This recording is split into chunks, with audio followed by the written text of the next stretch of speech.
Dinasti Muawiyah I berdiri setelah runtuhnya Khulafaur Rasyidin. Dinasti Muawiyah I didirikan oleh Muawiyah bin Abu Sufyan di Damaskus. Masa keemasan Dinasti Muawiyah I.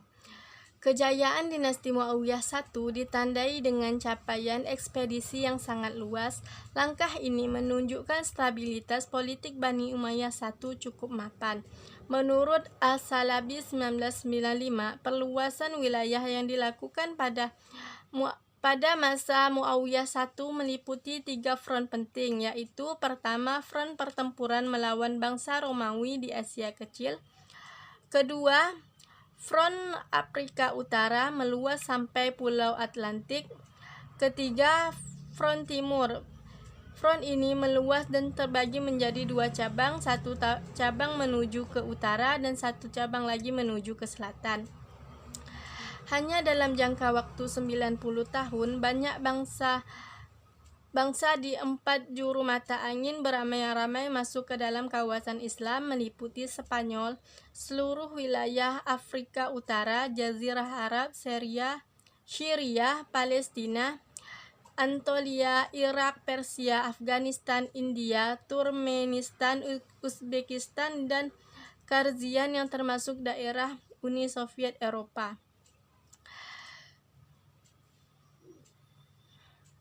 Dengan begitu, Dinasti Muawiyah I berhasil mengembangkan aspek-aspek peradaban Islam yang besar kontribusinya bagi Islam pada masa selanjutnya. Arsitektur bangunan ini bertumpu pada bangunan sipil berupa kota-kota dan bangunan masjid. Organisasi militer. Pada masa Dinasti Muawiyah I, organisasi militer terdiri dari 3 angkatan, yaitu Angkatan Laut, Angkatan Darat, dan Angkatan Kepolisian. Perdagangan. Setelah Dinasti Muawiyah I berhasil menguasai daerah yang cukup luas, maka jalur perdagangan berhasil mendapatkan jaminan yang layak. Melalui jalur darat dapat memperlancar perdagangan sutera, keramik, dan wangi-wangian ke Tiongkok. Melalui jalur laut ke belahan timur untuk mencari rempah-rempah, bumbu, ambar, katsuri, permata, logam mulia, gading, dan bulu-buluan. Kerajinan. Pada masa Khalifah Abdul Malik mulai dirintis pembuatan tiras atau semacam bordiran, yaitu cap resmi yang diletakkan pada pakaian khalifah dan pembesar pemerintahan, serta adanya lukisan di Istana Muawiyah I. Perkembangan ilmu agama. Perkembangan ilmu agama karena penduduk di luar Jazirah Arab sangat memerlukan penjelasan tentang Islam. Ilmu yang berkembang antaranya tafsir, hadis, ilmu kalam, dan sirah. Ilmu bahasa dan sastra. Pada masa pemerintahan Abdul Malik bin Marwan, bahasa Arab digunakan sebagai bahasa administrasi.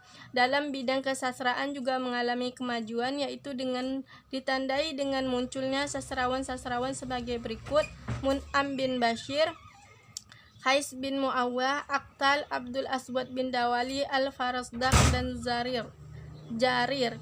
Ilmu sejarah dan geografi, yaitu membahas tentang perjalanan hidup, kisah, dan riwayat pada masa Dinasti Muawiyah I. Ilmu kedokteran berkembang pada masa Khalifah Walid bin Abdul Malik yang terjadi perkembangan cukup baik di bidang kedokteran, yaitu mendirikan sekolah tinggi kedokteran pada tahun 88 Hijriah. Khalifah Walid memerintahkan para dokter untuk melakukan riset dengan anggaran yang cukup. Penyebab masa runtuhnya Dinasti Muawiyah I. Kebesaran yang telah diraih oleh Dinasti Muawiyah I ternyata tidak mampu menahan kehancuran. Hal ini disebabkan oleh beberapa faktor, yaitu pertentangan antara suku Arab yang sejak lama terbagi menjadi 2 kelompok, yaitu Arab Utara dan Arab Selatan. persaingan antar etnis itu mencapai puncaknya karena khalifah cenderung kepada satu pihak dan menafikan yang lainnya. Kedua, ketidakpuasan sejumlah pemeluk Islam non-Arab. Ketiga, sistem pergantian khalifah melalui garis keturunan adalah sesuatu yang baru bagi tradisi Arab yang telah menekankan senioritas. Peraturannya tidak jelas. Ketidakjelasan sistem pergantian khalifah ini menyebabkan terjadinya persaingan yang tidak sehat di kalangan anggota keluarga istana. 4. Kerajaan Islam pada masa kekuasaan Bani Muawiyah I telah demikian luas sehingga sulit untuk mengendalikan dan mengurus administrasi dengan baik, ditambah lagi sedikitnya penguasa yang berwibawa untuk dapat menguasai sepenuhnya wilayah itu.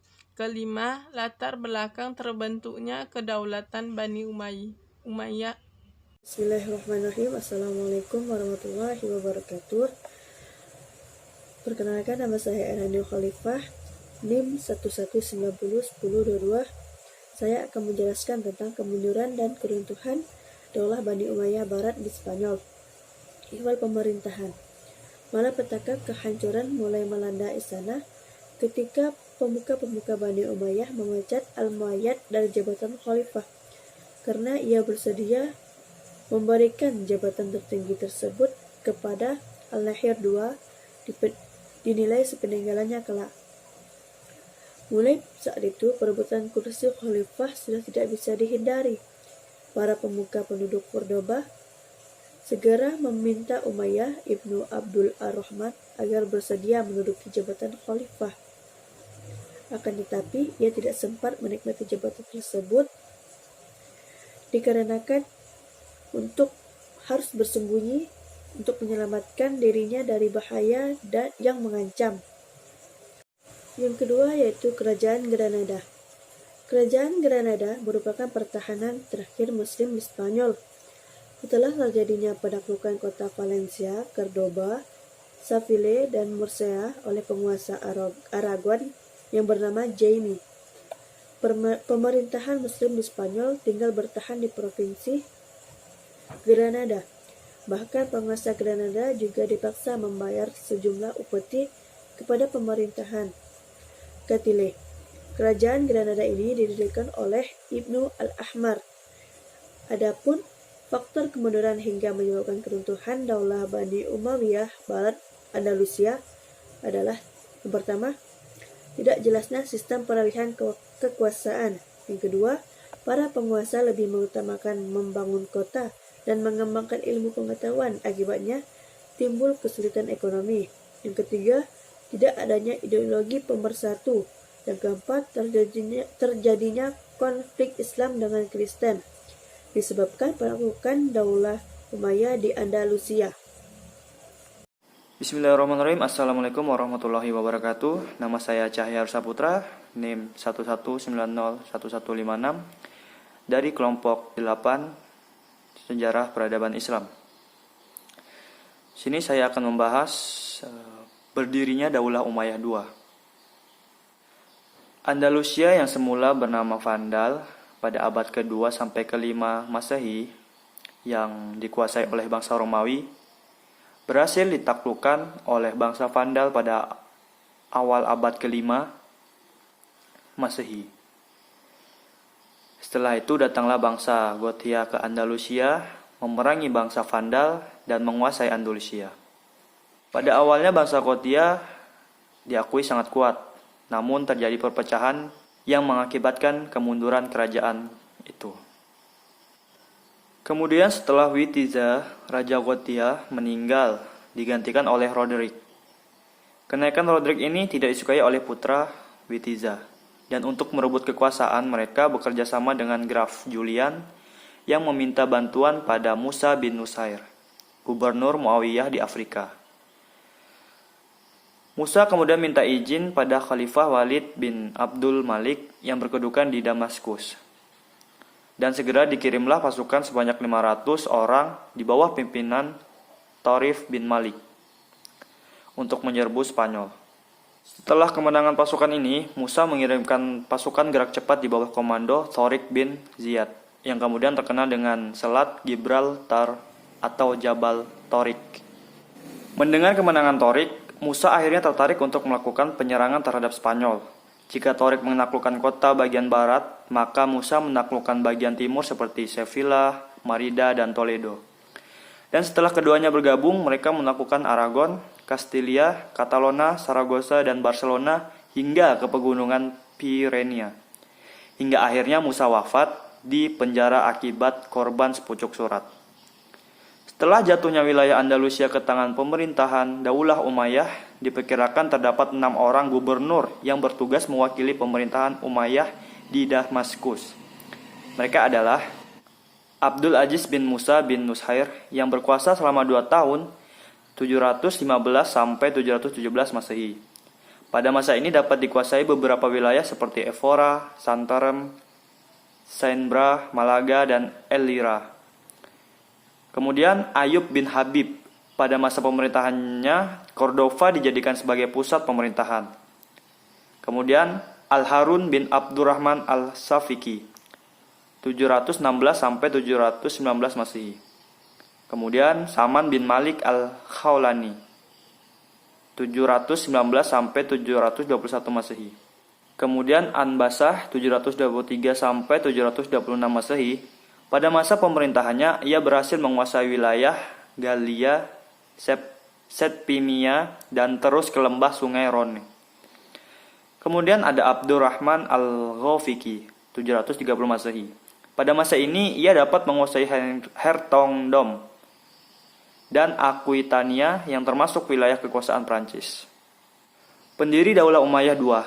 Ketika Daulah Abbasiyah berkuasa, banyak pemuka yang mendukung pemerintahan Daulah Umayyah dan Bani Umayyah dikejar-kejar serta ditangkap. Salah seorang yang selamat dari kejaran para pendukung Daulah Bani Abbas adalah Abdurrahman. Melalui Palestina dan Afrika Utara, ia berhasil memasuki wilayah Andalusia. Keberhasilannya tidak dicapai dengan mudah, tetapi melalui usaha yang gigih. Karena pada saat itu Andalusia diperintah oleh Yusuf bin Abdurrahman Al-Fikri.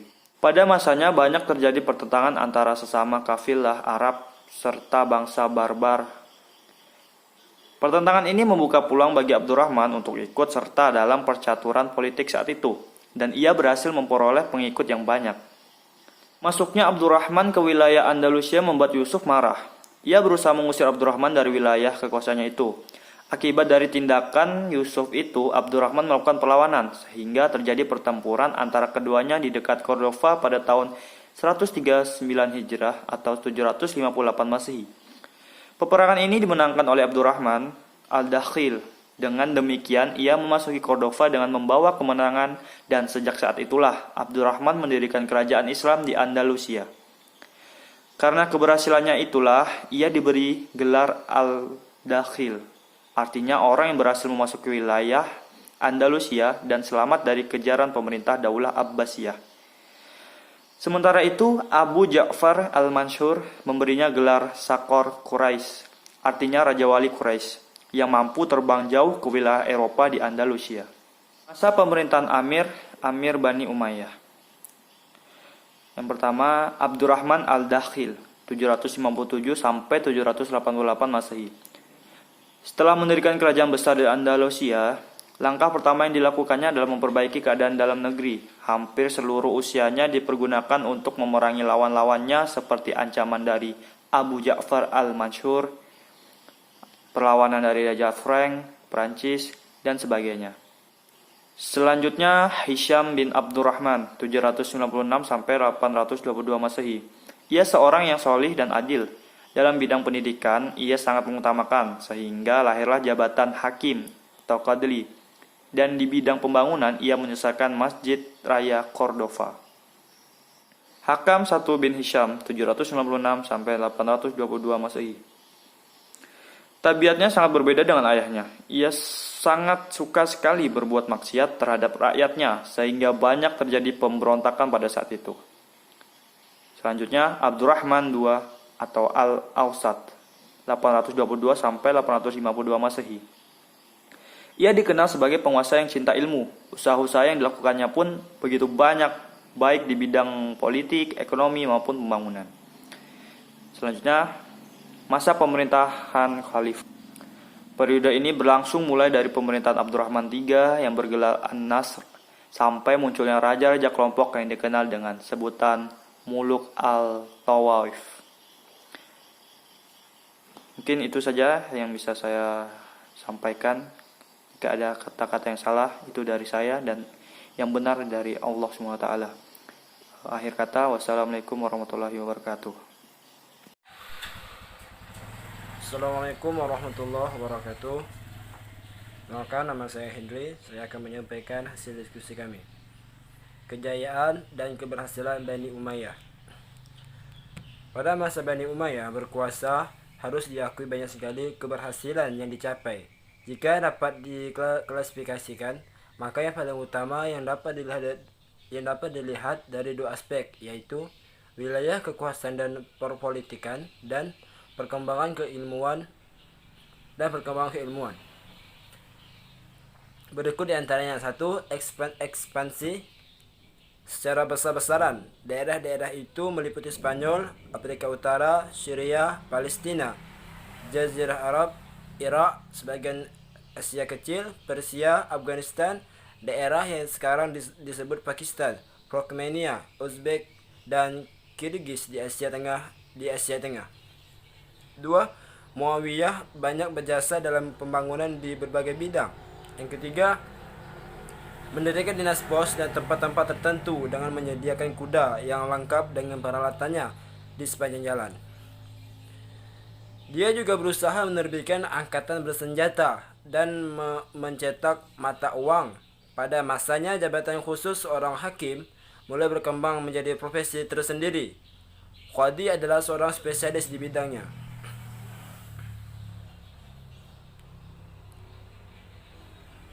Perkembangan keilmuan pada masa pemerintah dinasti Umayyah, kota Mekah dan Madinah menjadi tempat berkembangnya musik, lagu, dan puisi. Sementara di Irak berkembang menjadi pusat aktivitas intelektual di dunia Islam, sedangkan di Marbat, kota satelit di Damaskus, berkumpul para pujangga, filsuf, ulama, dan cendekiawan lainnya. Beberapa ilmu yang berkembang pesat seperti: 1. Pengembangan bahasa Arab. Pada dinasti Umayyah, bahasa Arab dijadikan bahasa resmi dalam tata usaha negara dan pemerintah, sehingga pembukuan dan surat menyurat menggunakan bahasa Arab. Ilmu tafsir, salah satu ilmu qiraat. Yang kedua, ilmu qiraat, ilmu seni membaca Al-Quran yang merupakan sanad tertua yang mulai dikembangkan pada masa Khulafaur Rasyidin. Pada dinasti ini lahir para ahli qiraat ternama seperti Abdullah bin Qusair. Yang ketiga yaitu ilmu tafsir. Salah satu bukti pengembangan ilmu tafsir masa itu adalah dibukukannya ilmu tafsir oleh Mujahid. Yang keempat, ilmu hadis. Pada masa ini hadis-hadis Nabi SAW berupa untuk dikumpulkan, kemudian diteliti asal usulnya. Yang kelima, ilmu fikih. Pada awal mulanya perkembangan ilmu fikih didasari oleh ditumbuhkannya adanya peraturan-peraturan sebagai pedoman dalam menyelesaikan berbagai masalah. Yang kelima yaitu ilmu nahwu. Dengan meluasnya wilayah Islam dan didukung dengan adanya upaya Arabisasi, maka ilmu tata bahasa Arab sangat dibutuhkan, sehingga dibukakanlah ilmu nahwu dan menjadi salah satu ilmu yang penting untuk dipelajari. Usaha selanjutnya yaitu usaha penterjemahan. Pada masa ini dimulai usaha penterjemahan buku-buku ilmu, pengetahuan, dan bahasa-bahasa lain ke dalam bahasa Arab. Ini merupakan rintisan pertama dalam penerjemahan buku yang kemudian dilanjutkan dan berkembang pesat pada masa dinasti Abbasiyah. Buku-buku yang diterjemahkan pada masa ini meliputi buku-buku tentang ilmu kimia, ilmu astronomi, ilmu falak, ilmu fisika, ilmu kedokteran, dan lain-lain. Yang selanjutnya itu seni dan budaya. Pada masa Bani Umayyah ini berkembang seni arsitektur. terutama setelah ditaklukkannya Spanyol dan oleh Tariq bin Ziyad. Ekspresi seni diwujudkan pada bangunan-bangunan masjid yang didirikan pada masa ini. Arsitektur bangunannya memadukan antara budaya Islam dengan budaya sekitar. Bukti perkembangan arsitektur pada masa ini nampak seperti pada Kuba, batu Masjidil Aqsa yang dikenal dengan Dome of the Rock di Yerusalem. Bangunan Masjidil Haram dan Masjid Nabawi yang disempurnakan bangunannya pada masa Umar bin Abdul Aziz. Mungkin hanya itu yang bisa saya sampaikan. Maaf jika ada kata-kata yang kurang berkenan. Saya akhiri. Wassalamualaikum warahmatullahi wabarakatuh.